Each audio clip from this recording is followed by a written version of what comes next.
Hello bachcho, let's read out the question first.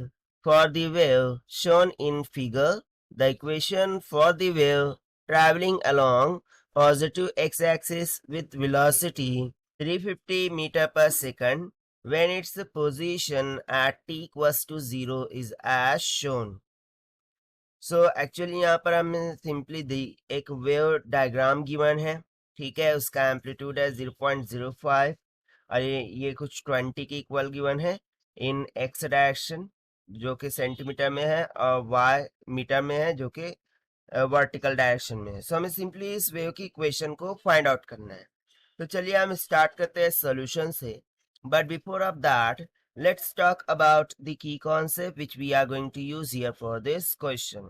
So generally यदि मैं general form for this equation को लिखूं, so वो क्या होता है y of x comma T, ठीक है।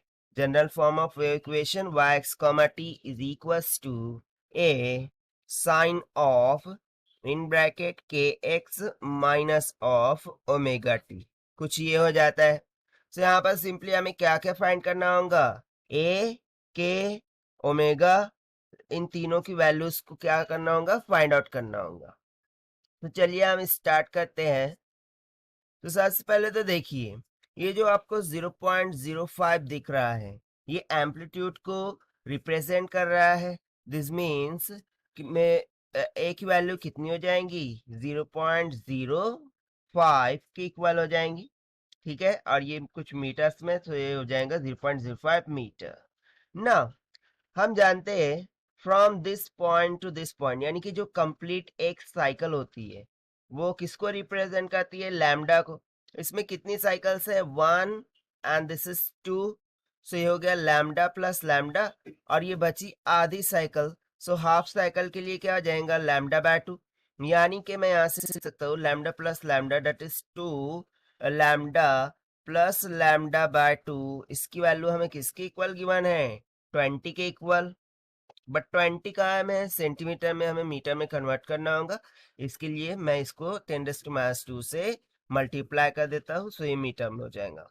सो यहाँ से देखिए 2 टू द 4, 4 प्लस 1 कितना हो जाएगा, 5। सो ये हो गया simply 5 lambda by 2 is equals to 0.20 metre के इक्वल। सो यहाँ से जो लैम्डा है वो कितना निकल के आ जाएगा, 0.20 मल्टीप्लाई बाय 2 डिवाइडेड बाय 5 के। सो 5 4 ज़ा 20, 4 2 ज़ा 8, यानी कि 0.08 मीटर के इक्वल आ जाएगा, ठीक है, 0.08 मीटर। सो चलिए लैम्डा भी मिल गया है। नाउ रिमेनिंग इज के एंड ओमेगा, ठीक है। सो हम वो कैसे फाइंड करेंगे, सो सी हमें पता है for wave velocity is given, that is v is equals to 350 meter per second, ये हमें given है। So as we know that velocity क्या होती है, v is equals to omega by k, जहाँ पर k होता है वो वेव फंक्शन होता है और कांस्टेंट बोल सकते हैं वेव फंक्शन।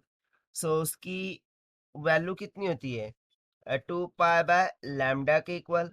सो हम उसे यहाँ पर सब्स्टिट्यूट कर देते हैं, ठीक है। सो मुझे ओमेगा किसके इक्वल मिल जाएगा, omega will be equals to v times of 2 pi by lambda. मैंने यहाँ पर डायरेक्टली k की वैल्यू को सब्स्टिट्यूट कर दिया है।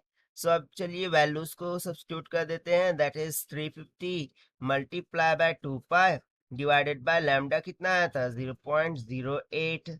सो जब हम इसे सिंप्लीफाई करेंगे सो ओमेगा की वैल्यू मुझे मिल जाएगी 2748.93 के इक्वल, ठीक है।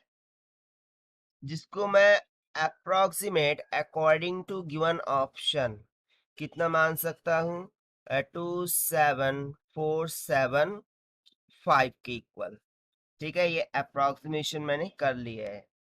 So only k is remaining. So k के लिए क्या हो जाएगा, k will be equals to 2 pi by lambda. So this is equals to 2 pi by lambda, कितना आया था, 0.08 मीटर। सो इसको हम सॉल्व करेंगे तो k कितना मिल जाएगा, 314 बाय 4 के इक्वल। देखिए 2 4 ज़ा 8 कर दूंगा, ठीक है। और ये पाई की वैल्यू कितनी होती है 3.14। सो दोनों के न्यूमरेटर और डिनोमिनेटर को मैं 100 से मल्टीप्लाई कर दूंगा। सो फाइनली मुझे 314 बाय 4 इस तरीके से वैल्यू मिल जाएंगी। अब सभी वैल्यूज को हम जो आइडियल इक्वेशन ऑफ वेव है, ठीक है, जो कि हमने ऊपर लिखा है, उसमें सब्स्टिट्यूट कर देते हैं। सो मुझे फाइनली वेव इक्वेशन क्या मिल जाएंगी, y of x comma t will be equals to, amplitude कितना है 0.05 into sine of K X 314 by 4 times of x minus of, ठीक है, माइनस होगा ओमेगा कितना है 27475 सो देखिए ये इक्वेशन किससे मैच हो रही है, ऑप्शन बी से। So option B will become correct. So this is the required solution. I hope you understood it well. Best of luck. Thank you.